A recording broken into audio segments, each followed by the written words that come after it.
नमस्कार दोस्तों।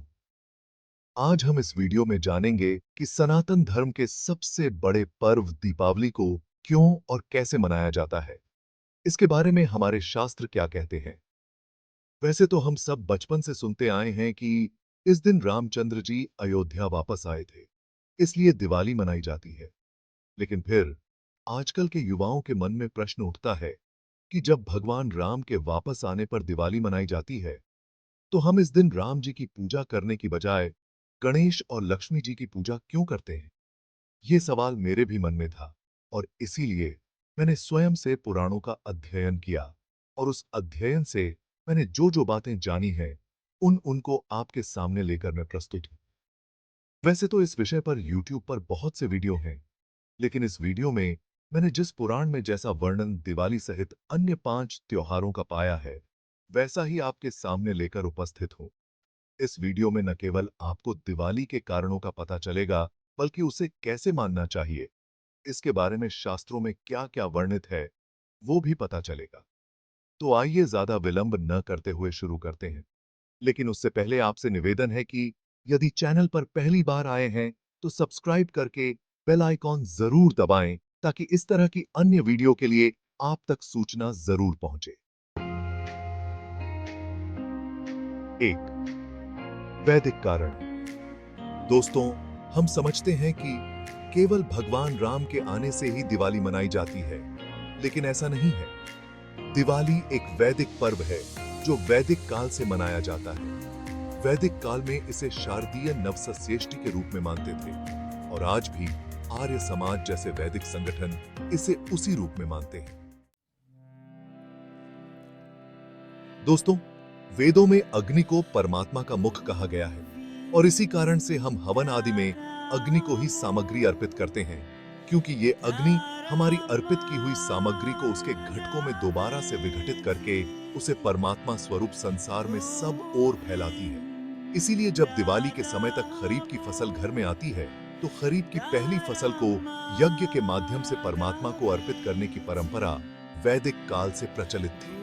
जिस दिन यह यज्ञ होता था, उसे ही शारदीय नवसस्येष्टि पर्व कहते थे। इस समय अनेक रोगों का संक्रमण भी फैलने की संभावना होती है, इसलिए सामूहिक यज्ञ की परंपरा इस पर्व की खासियत है।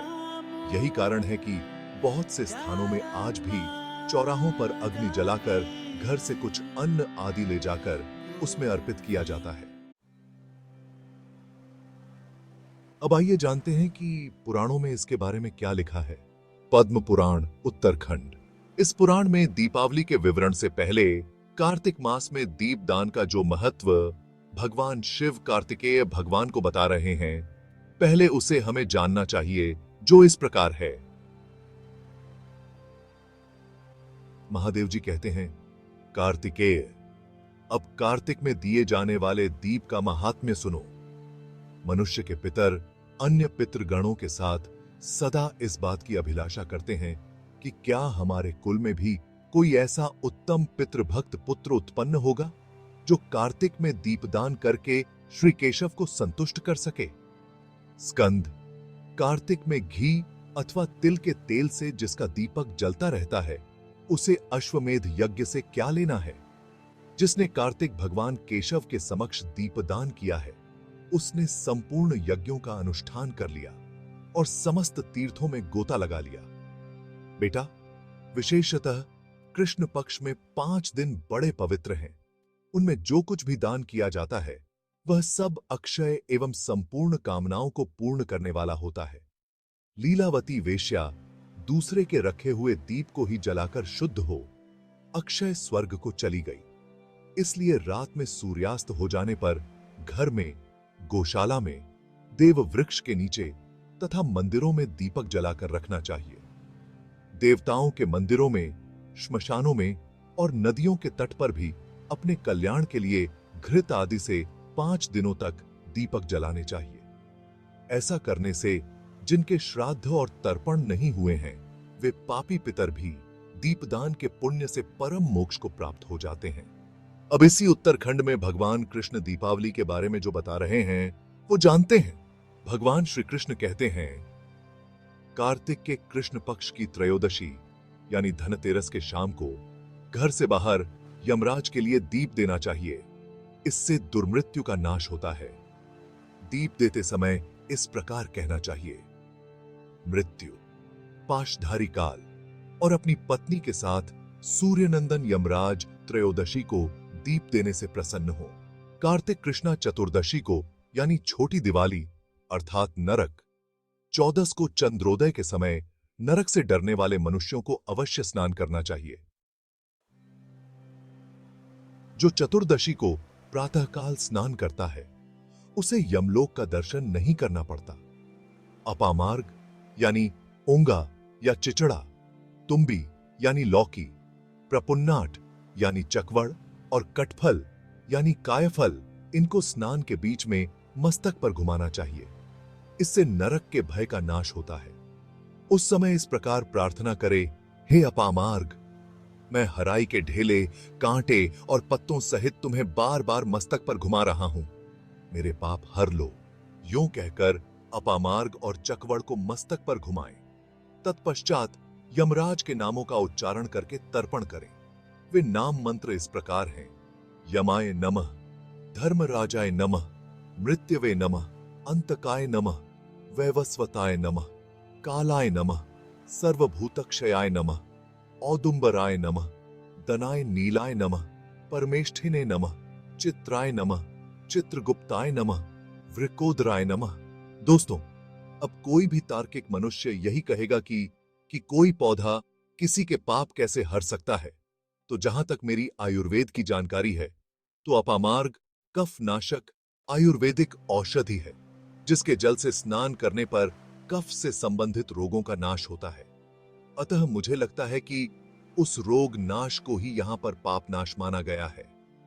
शायद इसीलिए उन्होंने कहा है कि यमलोक के दर्शन नहीं करने पड़ेंगे, यानी रोग से मृत्यु नहीं होगी। फिर आगे भगवान कृष्णा बताते हैं कि उसी दिन देवताओं का पूजन करके दीपदान करना चाहिए। इसके बाद रात्रि के आरंभ में भिन्न भिन्न स्थानों पर मनोहर दीप देने चाहिए। ब्रह्मा, विष्णु और शिव आदि के मंदिरों में, गुप्त गृहों में, देव वृक्षों के नीचे, सभा भवन में, नदियों के किनारे, चहारदीवारी पर, बगीचे में, बावली के तट पर, गली कूचों में, गृहोद्यान में तथा एकांत अश्वशालाओं एवं गजशालाओं में भी दीप जलाने चाहिए। अब मुख्य दिवाली कैसे माननी चाहिए, इस पर श्री कृष्ण कहते हैं कि इस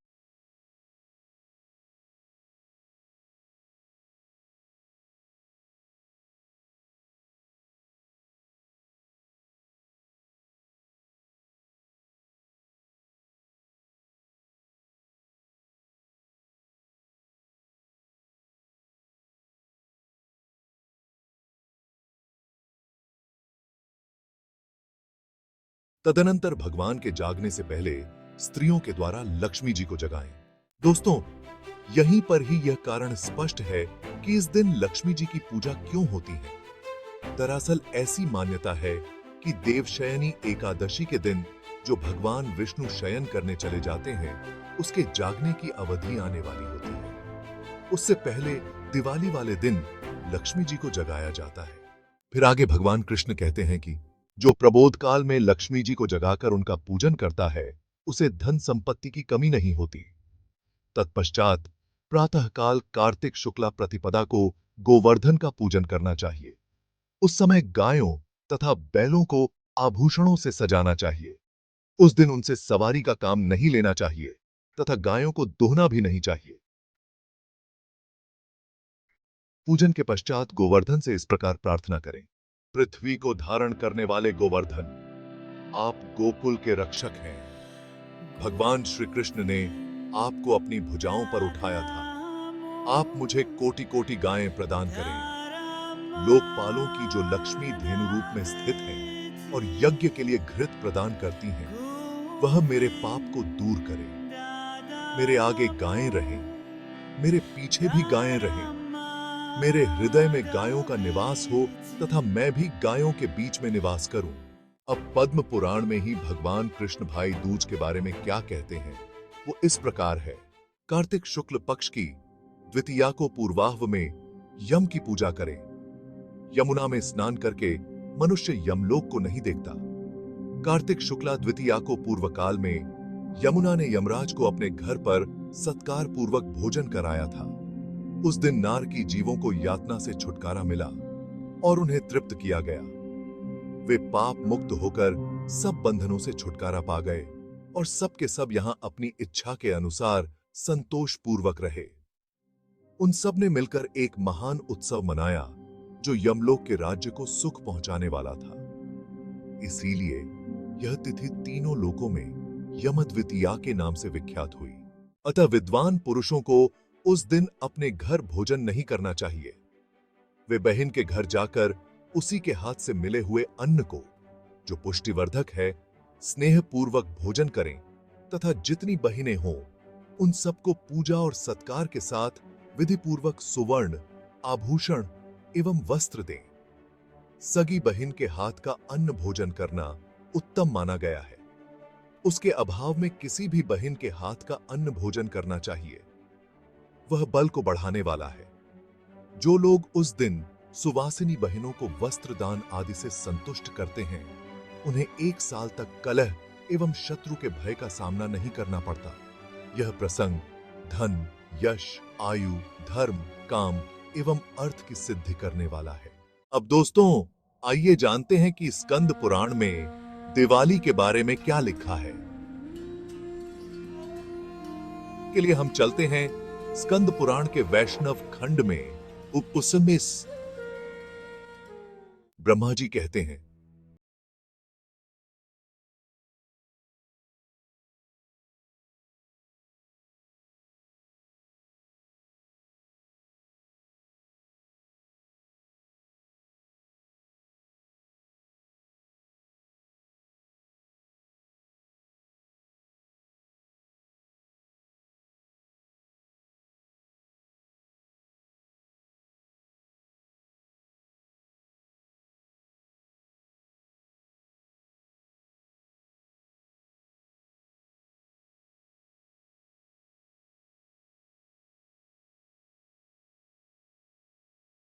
वर्णन करते हुए उसी वैष्णव खंड में यमदूत और यमराज का एक संवाद आता है कि एक दिन यमदूतों ने यमराज से कहा, प्रभु, ऐसे बड़े त्योहार के मौके पर जीव अपने जीवन से बिछड़ न जाए, इसका उपाय बताइए। कह डॉक्टर उपाय के था।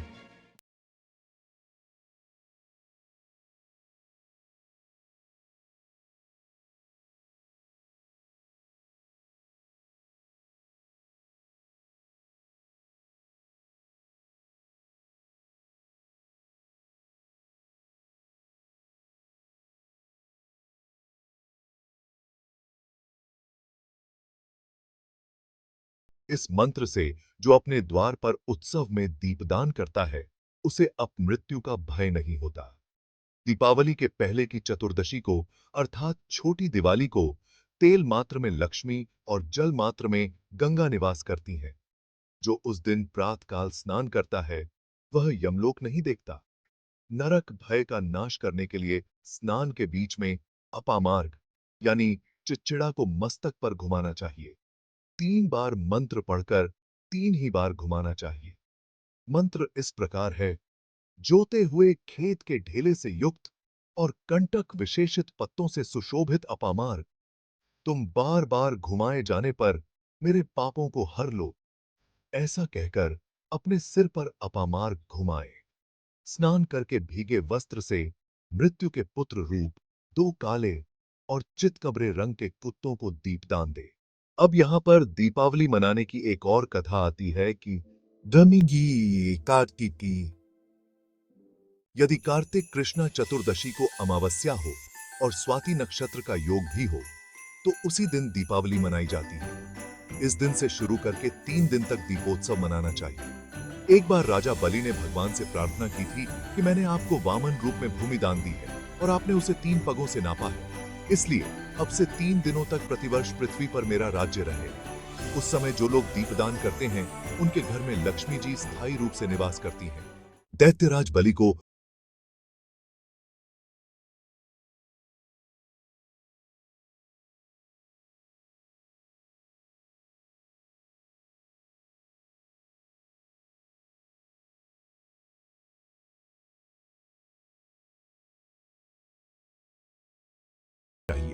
जब भगवान सूर्य तुला राशि में हो, तब चतुर्दशी और अमावस्या की संध्या में मनुष्यों को पितरों को मार्ग दिखाना चाहिए। कार्तिक मास में चतुर्दशी सहित 3 तिथियां दीपदान और अन्य कार्यों के लिए उपयुक्त मानी जाती है। किसी किस्म की सिमत तुम्हाता है। अब बड़ी दिवाली कैसे माननी चाहिए, उसके बारे में लिखा है कि बम तदनंतर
है, वे सदा मेरे लिए वरदायिनी हो। इस प्रकार स्तुति करने के पश्चात प्रदोष काल में दीपदान करें। अपनी शक्ति के अनुसार देव मंदिर आदि में दीपकों का वृक्ष बनावे। चौराहे पर, श्मशान भूमि में, नदी के किनारे, पर्वत पर, घरों में, वृक्षों की जड़ों में, गौशालाओं में, चबूतरों पर तथा प्रत्येक गृह में दीपक जलाकर रखना चाहिए। पहले ब्राह्मणों और भूखे मनुष्यों को भोजन कराकर पीछे स्वयं नूतन वस्त्र और आभूषण से विभूषित होकर भोजन करना चाहिए। जीव हिंसा, मदिरापान, अगम्यागमन, चोरी और विश्वासघात ये 5 नरक के द्वार कहे गए हैं। इनका सदैव त्याग करना चाहिए। तदनंतर आधी रात के समय नगर की शोभा देखने के लिए धीरे धीरे पैदल चले और उस समय का आनंदोत्सव देखकर अपने घर लौट आए। अब गोवर्धन पर्व कैसे मनाना चाहिए, उस पर क्या लिखा है? तत्पश्चात प्रतिपद को आरती करके स्वयं सुंदर वस्त्राभूषणों से सुशोभित हो कथा, गायन, कीर्तन और दान आदि के द्वारा दिन को व्यतीत करे। इस दिन स्त्री और पुरुष सभी को तिल का तेल लगाकर स्नान करना चाहिए। इस प्रतिपदा को जो लोग तैल, स्नान आदि पूर्वक पूजन करेंगे, उनका वह सब कुछ अक्षय होगा।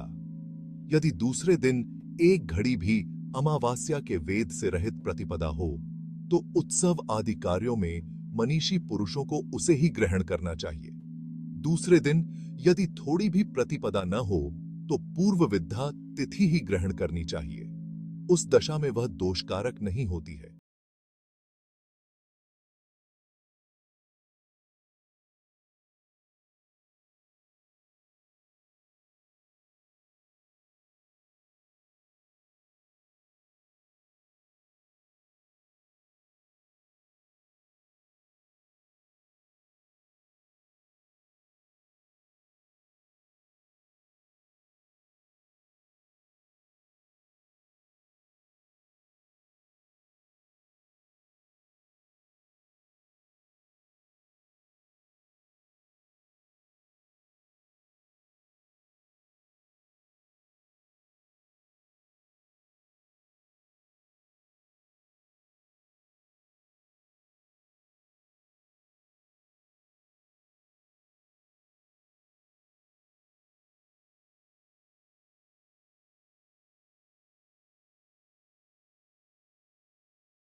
इस प्रकार गोवर्धन पूजा करके उत्तम भाव से देवताओं, सत्पुरुषों तथा साधारण मनुष्यों को संतुष्ट करे।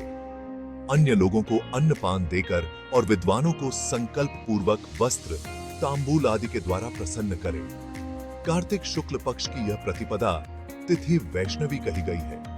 जो लोग सब प्रकार से सब मनुष्यों को आनंद देने वाले दीपोत्सव तथा शुभ के हेतु भूत बलिराज का पूजन करते हैं, वे दान, उपभोग, सुख और बुद्धि से संपन्न कुलों का हर्ष प्राप्त करते हैं और उनका संपूर्ण वर्ष आनंद से व्यतीत होता है। प्रतिपदा और अमावस्या के योग में गौ की क्रीड़ा उत्तम मानी गई है। उस दिन गौ को भोजन आदि से भली भांति पूजित करके अलंकारों से विभूषित करें और गाने बजाने आदि के साथ सबको नगर से बाहर ले जाएं। वहां ले जाकर सबकी आरती उतारें। ऐसा करने से मनुष्य सब पापों से मुक्त हो जाता है। अब भाई दूज कैसे मनाते हैं, उसके बारे में क्या लिखा है? अब तुम मृत्युनाशक यमद्वितीया व्रत का वर्णन सुनो। द्वितीया तिथि को ब्राह्म मुहूर्त में उठकर मन ही मन अपने हित की बातों का चिंतन करें। तदनंतर शौच आदि से निवृत्त हो दंत धावन पूर्वक प्रातः काल स्नान करें। फिर श्वेत वस्त्र, श्वेत पुष्पों की माला और श्वेत चंदन धारण करें। नित्य कर्म पूरा करके प्रसन्नता पूर्वक औदुंबर यानी गूलर के वृक्ष के नीचे जाए। वहां उत्तम मंडल बनाकर उसमें अष्टदल कमल बनाए। तत्पश्चात उस औदुंबर मंडल में ब्रह्मा, विष्णु, शिव तथा वीणा पुस्तक धारिणी वरदायिनी सरस्वती देवी का स्वस्थ चित्त से आवाहन एवं पूजन करें। चंदन, अगरु, कस्तूरी, कुमकुम, पुष्प, धूप, नैवेद्य एवं नारियल आदि के द्वारा पूजन करके अपमृत्यु निवारण के लिए वेद वेद्य ब्राह्मण को अलंकार सहित दूध देने वाली सवत्सा गाय दान करें। उस समय ब्राह्मण से इस प्रकार कहे, हे विप्र, मैं अपमृत्यु का निवारण करने के लिए संसार समुद्र से तारने वाली यह सीधी सादी गाय आपको दे रहा हूं। तदनंतर पूजा समाप्त करके भगवान विष्णु में भक्ति रखते हुए अपने कुटुंब के श्रेष्ठ वयोवृद्ध पुरुषों को श्रद्धा भक्ति के साथ प्रणाम करें। फिर अनेक प्रकार के सुंदर फलों द्वारा अपने स्वजनों को तृप्त करें। उसके बाद अपनी सहोदरा बड़ी भगिनी के घर जाए और उसे भी भक्ति पूर्वक प्रणाम करते हुए कहे, सौभाग्यवती बहन, तुम कल्याणमयी हो। मैं अपने कल्याण के लिए तुम्हारे चरणारविंदों में प्रणाम करने के उद्देश्य से तुम्हारे घर आया हूं। ऐसा कहकर बहन को भगवत बुद्धि से प्रणाम करे। तब बहन भाई से यह उत्तम वचन कहे, भैया, आज मैं तुम्हें पाकर धन्य हो गई। आज सचमुच मैं मंगलमयी हूं। कुलदीपक, आज अपनी आयु वृद्धि के लिए तुम्हें मेरे घर में भोजन करना चाहिए। मेरे सहोदर भैया, पूर्व काल में इसी कार्तिक शुक्ला द्वितीया को यमुना जी ने अपने भाई यमराज को अपने ही घर पर भोजन कराया और उनका सत्कार किया था। उस दिन कर्मपाश में बंधे हुए नारकीय पापियों को भी यमराज छोड़ देते हैं, जिससे वे अपनी इच्छा के अनुसार घूमते हैं। इस तिथि में विद्वान पुरुष भी प्रायः अपने घर भोजन नहीं करते। बहन के ऐसा कहने पर व्रतवान पुरुष वस्त्र और आभूषणों से हर्षपूर्वक उसका पूजन करे। बड़ी बहन को प्रणाम करके उसका आशीर्वाद ले। तत्पश्चात सभी बहनों को वस्त्र और आभूषण देकर संतुष्ट करे। अपनी सगी बहन न होने पर चाची की पुत्री अथवा पिता की बहन के घर जाकर आदर पूर्वक भोजन करे। नारद, जो इस प्रकार यमद्वितीय का व्रत करता है वह अपमृत्यु से मुक्त हो पुत्र पौत्र आदि से संपन्न होता है और अंत में मोक्ष पाता है। ये सभी व्रत और नाना प्रकार के दान गृहस्थ के लिए ही योग्य है। व्रत में लगा हुआ जो पुरुष यमद्वितीय की इस कथा को सुनता है उसके सब पापों का नाश हो जाता है, ऐसा माधव का कथन है। कार्तिक शुक्ल की द्वितीय को यमुना जी में स्नान करने वाला पुरुष यमलोक का दर्शन नहीं करता। जिन्होंने यमद्वितीय के दिन अपनी सौभाग्यवती बहनों को वस्त्र दान आदि से संतुष्ट किया है, उन्हें 1 वर्ष तक कलह अथवा शत्रु भय का सामना नहीं करना पड़ता। उस तिथि को यमुना जी ने बहन के स्नेह से यमराज देव को भोजन कराया था। इसलिए उस दिन जो बहन के हाथ से भोजन करता है वह धन एवं उत्तम संपदा को प्राप्त होता है। राजाओं ने जिन कैदियों को कारागृह में डाल रखा हो, उन्हें यमद्वितीय के दिन बहन के घर भोजन करने के लिए अवश्य भेजना चाहिए। वह भी न हो तो मौसी अथवा मामा की पुत्री को बहन माने या गोत्र या कुटुंब के संबंध से किसी के साथ बहन का नाता जोड़ लें। सबके अभाव में किसी भी समान वर्ण की स्त्री को बहन मान लें और उसी का आदर करें। वह भी न मिल सके तो किसी गाय या नदी आदि को ही बहन बना लें। इस वीडियो में हमने दीपावली के पर्व के पीछे छिपे गूढ़ अर्थ और धार्मिक महत्व को समझने का प्रयास किया। शास्त्रों के अनुसार दीपावली केवल भगवान राम के अयोध्या लौटने का पर्व नहीं है, बल्कि यह एक प्राचीन वैदिक पर्व है जो कृषि और यज्ञ की परंपराओं से जुड़ा हुआ है। हमने यह जाना कि कैसे इस दिन की पूजा और अनुष्ठान का मूल उद्देश्य न केवल देवी लक्ष्मी की कृपा प्राप्त करना है, बल्कि पितरों की तृप्ति और स्वस्थ जीवन के लिए भी महत्वपूर्ण है। हमने पद्म पुराण और स्कंद पुराण के माध्यम से दीपावली से संबंधित विभिन्न अनुष्ठानों और मान्यताओं पर गहन चर्चा की। यह स्पष्ट होता है कि दीपावली का पर्व कई धार्मिक और सांस्कृतिक मान्यताओं को समेटे हुए है, जो हमारे जीवन में सकारात्मकता और समृद्धि लाने का काम करता है। इसलिए दीपावली का पर्व केवल एक त्योहार नहीं, बल्कि एक ऐसा अवसर है जब हम अपने भीतर की बुराइयों को दूर कर अच्छाई और प्रकाश की ओर बढ़ें। हमें चाहिए कि इस पर्व को न केवल धूमधाम से मनाएं, बल्कि इसके आध्यात्मिक और सांस्कृतिक महत्व को भी समझें और अपने जीवन में लागू करें। इसके आशा है कि आपको इस वीडियो से दीपावली की वास्तविकता और इसके पीछे के शास्त्रीय संदर्भों की जानकारी मिली होगी। अगर आपको यह वीडियो पसंद आया हो तो कृपया इसे लाइक करें और अपने विचार हमारे साथ साझा करें। धन्यवाद।